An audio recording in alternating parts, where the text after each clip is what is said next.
So Dan and I have a slew of questions, not least because both of us, of course, saw The Social Dilemma with our families, as so many people did in the country. And the central message of that docudrama is that social media companies are manipulating us for profit.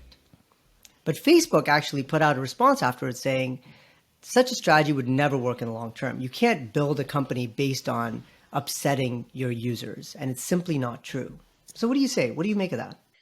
Well, I think that it's pretty clear that Facebook has this pattern. Time and time again, it makes an assertion, and then 6, 12, 18 months later, it's proven to be incorrect. One of the most infamous examples of this is right after the election, there was some chatter about the fact that maybe the election was somehow influenced by Facebook, and then Facebook said, well, Mark said, that's absurd. That doesn't make any sense. And then you fast forward 18 months and he's apologizing in front of Congress, basically for not having his hand on the pulse of the algorithm in the company and the actors that were sort of all under our nose manipulating people and manipulating the electorate. It's a talking point that certainly holds up against logic, right? It's like, oh, well, why would we put polarizing content in front of people? Wouldn't polarizing content ultimately make people leave the platform? And that sort of holds up against general logic, but it's totally inconsistent with the nature of how these products work and how these algorithms work, which is that they're clearly given a stipulation, which is, let's maximize the amount of time that people spend on the platform. And as a result, these algorithms sort of figure out what is this sort of content that would help people, that'll compel people to spend increasing amounts of time on the platform. It's, I don't even know if I can say this on your podcast. It's just total bullshit. It's more bullshit from Facebook. First off, I just want to make the statement that I think it takes way more time to argue on social media than it does to agree. Totally.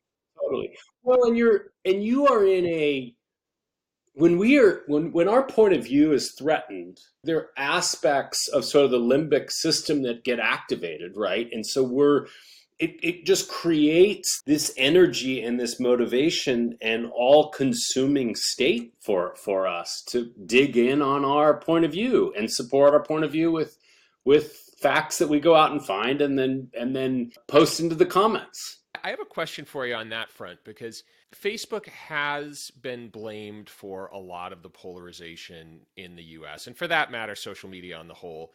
But do you feel that might be just a convenient scapegoat? I think one of the things that Facebook does a shitty job at, and look, they're incentivized to do a shitty job of explaining just how sophisticated AI is. But one of the things that AI can do, and what it clearly is doing, is understand sort of the composition of the network.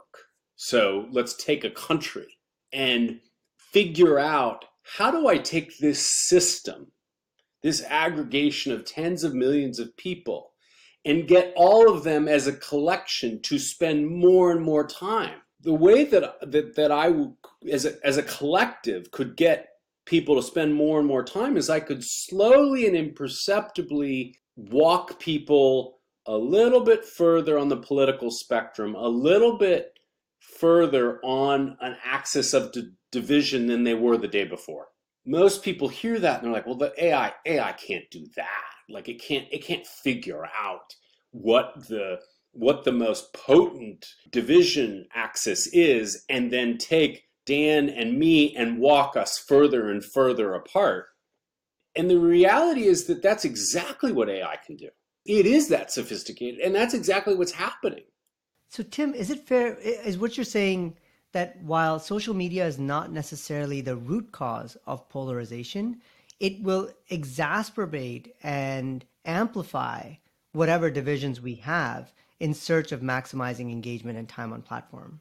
Yes, and I might argue maybe it's too extreme to call it root cause, but I mean, I think we've all experienced it to varying degrees with COVID, right? Like, what is truth?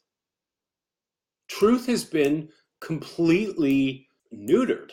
and obfuscated by social networks. We can't get aligned on anything.